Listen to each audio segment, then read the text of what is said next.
जय हिंद, वंदे मातरम, भारत माता की जय। राष्ट्रवाद की बात प्रहार के साथ आप सभी का हार्दिक स्वागत है। दोस्तों, अब जो दो देशों के बीच में छिड़ी जंग है, अब ये बेहद विकराल रूप लेते जा रहा है और एक दूसरे के खून के प्यासे होते जा रहे हैं। जहां एक तरफ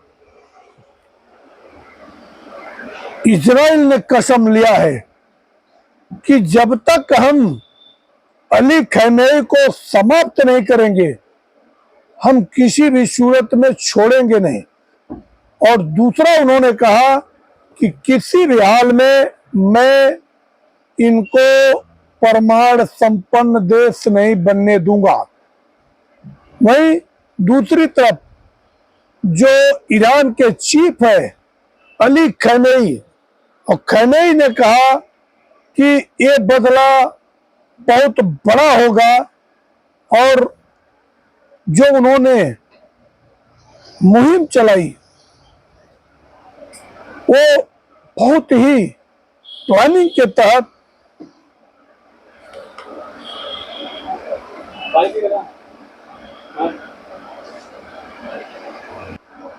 ताबड़तोड़ तेल अवीव और हाइफा जैसे सिटी में तबाही मचा दिया है।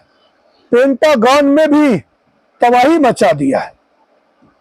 मगर वहीं दूसरी तरफ इजराइल ने उनके सैन्य ठिकानों को तबाह करने के लिए पूरा एड़ी चोटी का दम लगा दिया।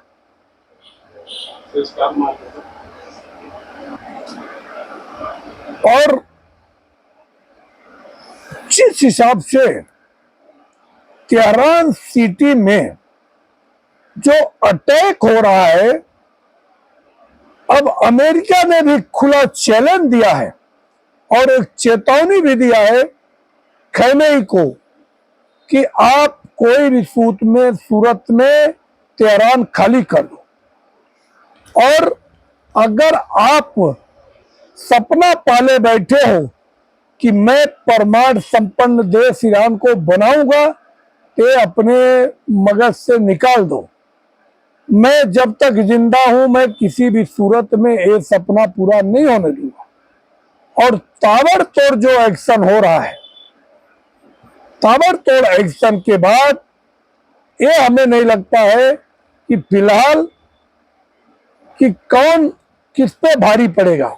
मगर ईरान के ऊपर जो उनके बंकर बने हुए हैं, उनके फोर्ट में घुसकर तबाही लाने वाला काम इजराइल करना चाहता है।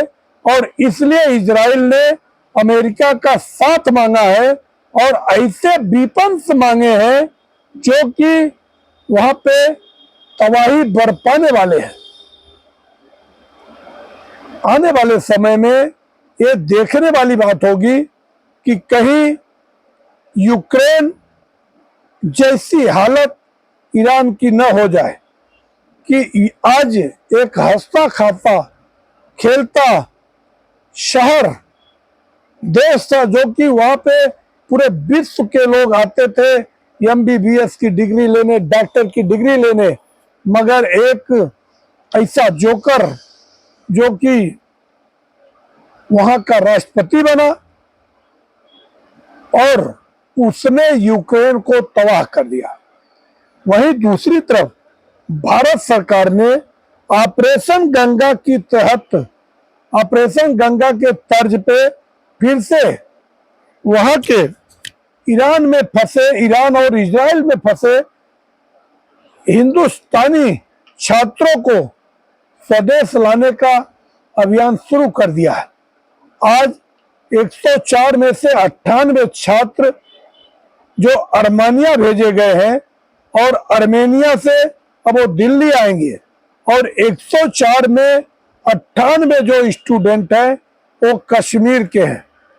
अब कश्मीर की बात इसलिए मैं कर रहा हूं कि जहां एक तरफ अपने देश में ऐसा प्रोपोगंडा फैलाया जाता है कि ये सरकार मुस्लिम विरोधी है, मगर सबसे पहले कश्मीरी बच्चों को स्वदेश लाने का काम शुरू हो गया है, क्योंकि प्रधानमंत्री नरेंद्र मोदी जी ने जो नारा दिया था, सबका साथ, सबका विकास, सबका विश्वास, सबका प्रयास, उस मंत्र पे आज भी वो अडिग है, कायम है। अब बात यह है कि यूक्रेन जैसी हाल, ऐसा एक्सपर्ट बता रहे हैं कि कहीं ईरान का ना हो जाए, और वहीं दूसरी तरफ इजराइल ने भी कसम लिया है कि जब तक मैं यहाँ पे तख्ता पलट नहीं करूंगा और खैमे का खात्मा नहीं करूंगा, तब तक मैं चैन से सोऊंगा नहीं। तो ये देखने वाली बात होगी, आने वाले समय में भयंकर युद्ध होने वाला है। और डोनाल्ड ट्रंप G7 जो कि साइप्रस और कनाडा में होने वाला G7 का सम्मेलन है, उसको अधूरे में छोड़कर वापस आ रहे हैं।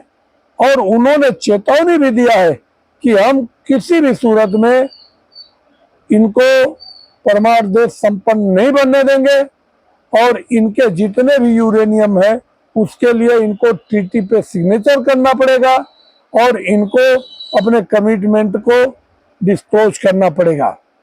तो हमें इस पे ही हमारी नजर है कि ये युद्ध कहाँ तक जाता है, और क्या कोई देश इन दोनों के बीच में मध्यस्थता करेगा, क्या ये युद्ध भारत और पाकिस्तान की तरह रुक जाएगा, ऐसा सीज फायर होगा। जबकि ये मैं जानता हूं कि बेंजामिन नेतन्याहू सरेंडर करने वाले व्यक्ति नहीं है, वो कभी भी सीज फायर के फेवर में नहीं है। उनका काम ये है, जंग लड़ेंगे, जंग जीतेंगे, और उन्होंने अनाउंसमेंट भी किया है कि कोई भी सूरत में जीत तो हमारी होगी।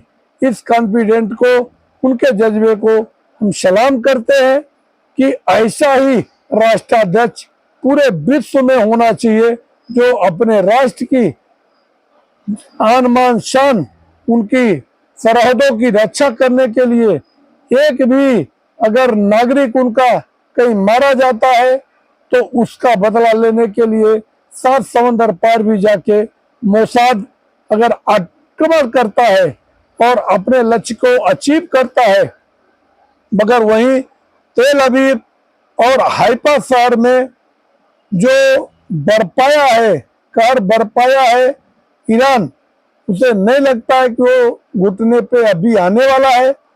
वहीं दूसरी तरफ यूक्रेन, इजराइल ने उनके शहर तेहरान में तबाही ला दी है, और उनका एक ही लक्ष्य है कि जितने भी बैलिस्टिक मिसाइल हैं या उनके जितने भी और भी बम है, उन सभी को ध्वस्त करके, निस्नाबूद करके उनको घुटने पे लाना है।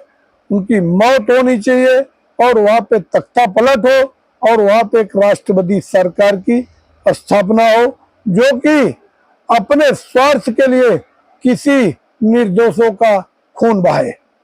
तो इस नजर पे हमारी पूरी नजर है, इस खबर पे हमारी पूरी नजर है। आने वाले टाइम में और भी वीडियोज हम बनाने वाले हैं।